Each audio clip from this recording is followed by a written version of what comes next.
What is up, guys? Matt the Riffmaster here. So today, yes, the new Slipknot album was released, and I thought we would talk about it because it's been long awaited, and I've listened to it. So let's talk about it. So the new Slipknot album was released. We've all waited a long time for it. There was a lot of hype about it being like Iowa levels of heavy, just being heavy. They released a few songs. I think it was Chapeltown Rag, The Dying Song, Time to Sing, and Yen. I think they're the ones they released. And then they released the rest of the album, and I had a listen to it, and all I can say is, oh my goodness. Yeah, so me and my brother, we sat down, we went through the whole of the album listening to it, and I will have to say there is some interesting stuff on that album. So if you're unaware, this is Slipknot's last album with Roadrunner Records, because I believe, if I remember correctly, they're going independent. They're leaving Roadrunner, going independent. So I'm kind of curious to see what they get up to when it's on their own time, their own business, their own fucking, the Slipknot way. Should be something quite special. But this is the last album with Roadrunner. And I think there was a few people that were saying, they're just putting anything out just to get it done over and done with.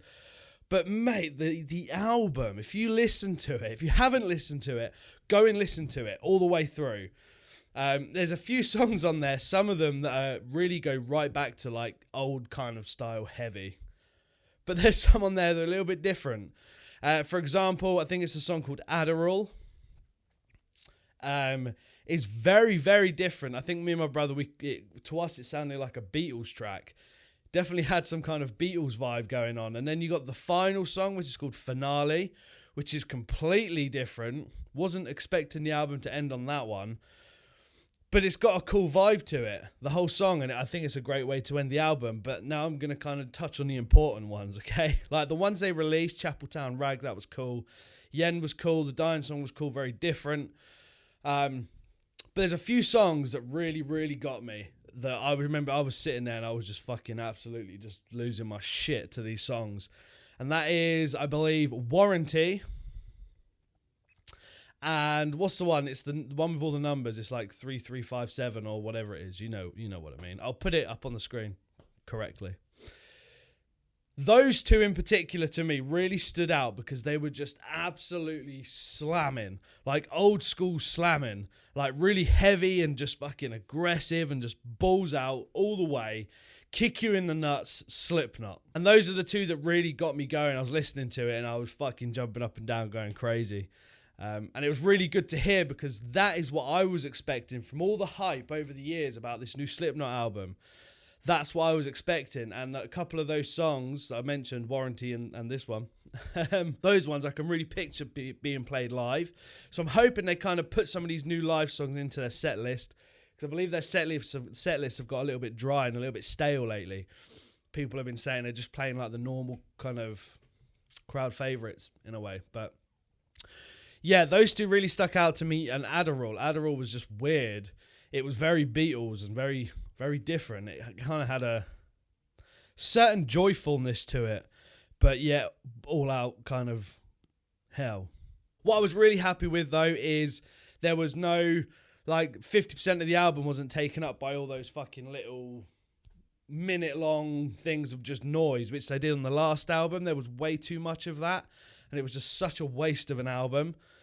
So I'm glad there was none of that, but there was a lot of very cool intros, really creepy, spooky kind of shit, which was really cool because it really throws back to like the old school style Slipknot. A few things that stood out for me in the album were Sid's presence on the album really stood out, and I think it's really cool having him kind of up front again on there's a few songs and there was a few parts. It was like old school, Sid on the decks making weird shit happen. And Jay on the drums, man. The drums were slamming through the whole album. Just slamming. They were tight. It was groovy. It was just all out balls heavy. Few very cool guitar riffs as well. Some very kind of weak guitar solos, I will say, from Jim. Quite weak compared, I can't remember what song it is, but it's like completely amazing and heavy, and then Jim comes in with a solo and it's like skipping through a flowery meadow on a Sunday afternoon in a white dress with a daisy chain around your head.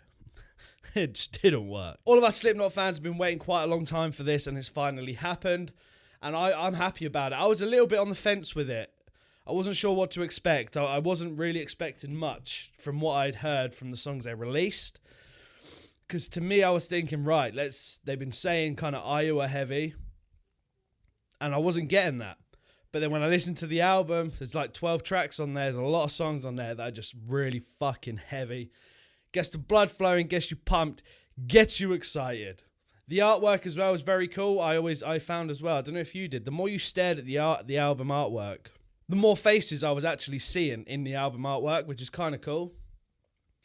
And obviously releasing like some cool little like trailer things on Instagram. Very like cinematic horror movie style, which is really awesome. And yeah, I mean, for the album or overall, I'm going to give it a fucking 8 out of 10. We've waited a long time. We've got it. It's awesome. I'm looking forward to seeing some of it live. I really hope they put a lot of these new songs in the live set. Change it up. Because they're fucking good. And a lot of them I can really see being like crowd pleasers. And like people singing along. And giving it some. So guys, if you've checked out the new Slipknot album, let me know down below. What do you think of it? What are your favourite tracks? What do you not like about it? Are you excited for their future when they go independent? Let us know. And if you're going to see them anytime soon, let us know as well. And if you're new, hit the damn subscribe button. Follow me on Instagram. Let's come chat all things music, guitar, and having a good time. So guys, love Slipknot. Comment below. Rock out. Be awesome. We love the new Slipknot album. And I'll see you very soon. See ya!